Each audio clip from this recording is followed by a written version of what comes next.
Was the founder of Majapahit really descended from Pajajaran, making this Sunda kingdom unconquerable? Majapahit was one of the largest kingdoms ever to exist in Indonesia. During its heyday, Majapahit controlled almost the entire archipelago, now Indonesia, and several surrounding regions. Only the Sunda region, then under the rule of Pajajaran, remained unconquered by Majapahit. Majapahit was reportedly reluctant to control the Sunda region due to the former ties between Java and Sunda. This was because it was believed that the Sundanese kings were descended from Jayabhupati, who was related to the rulers of eastern Java. Furthermore, according to the Wangsakerta manuscript, the founder of Majapahit, Raden Wijaya, was considered to be of Sundanese descent. According to Wikipedia, Pakuan or Pajajaran was the capital of the Sunda kingdom, which existed from 932 to 1579 AD in Tata Pasundan, Western Java. In the past, Southeast Asia used to refer to kingdoms by the name of their capital cities, so the Sunda kingdom was often referred to as the Pajajaran kingdom. According to Portuguese maps, Pajajaran was located in an area that is now part of Bogor, West Java. The primary historical source containing information about daily life in Pajajaran from the 15th to the early 16th centuries can be found in the ancient manuscript Bujanga Monik.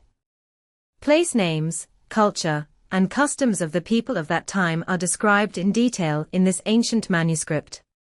It is said that Majapahit was reluctant to control the Sunda region, or Pajajaran, due to the former ties between Java and Sunda. This is because it is believed that the kings of Sunda or Pajajaran were descended from Jayabhupati, who was related to the rulers of eastern Java. Who was Sri Jayabhupati, or Prabhadetya Maharaja? Sri Jayabhupati was the Maharaja of Sunda Galuh who ruled from 1030 to 1042 CE. This figure is described in the Sangyang Tapak inscription, with the title of his Abhiseka, empowerment, Maharaja Sri Jayabhupati, Jayamanahan Wisnumurti Samarawajaya Sekalabu Wanamande Leswaran Indita Haro Gaudhana Wikramotungajua. Sri Jayabhupati was the 20th king of the Sunda kingdom, ruling from 1030 to 1042 CE. He ascended the throne succeeding his father, Prabhu Sangyang Ajung, R. 1019 to 1030 CE. In the Karita Parahayangan, Sri Jayabhupati is referred to as Prabhadesha Maharaja, who ruled in Sunda for 12 years and in Galuh for 7 years. His father was King Sangyang Ajung, R. 1019 to 1030 CE, and his mother was a princess from Srivijaya, a relative of King Wurawuri. His father, King Sangyang Ajung, married Sri Jayabhupati to the daughter of the last king of the Sanjaya dynasty, King Dharmawangsa Tegu. Let's take a look at the relationship between Pajajaran and Majapahit. Here's the story. King Guru Dharmasiksa, King Sangyang Wisnu, had a son, Rakyang Jayadharma, who resided in Pakuan, Pajajaran. According to Pustaka Roja I Bhumi Nusantra, Parwa 2, Saga 3, Rakyang Jayadharma was the son-in-law of Mahisa Kampaka, in East Java, having been betrothed to his daughter, Daya Lembu Tal. Mahisa Kampaka was the son of Mahisa Wong Ataleng, who was the son of Ken Angrok, and Ken Didis of the Singhasari kingdom. Rakyang Jayadharma and Daya Lembu Tal were the sons of Sang Nararia Sangramawijaya, better known as Raden Wijaya, who is said to have been born in Pakuan. In other words, Raden Wijaya was the fourth descendant of Ken Angrok and Ken Didis. Because Jayadharma died young, Lembu Tal was unwilling to stay in Pakuan any longer. Eventually, Raden Wijaya and his mother returned to East Java. Historically, this kingdom, despite being Majapahit, was very powerful and possessed a strong navy and army. However, it turns out there was a small kingdom on the island of Java that remained unconquered even after Majapahit's fall.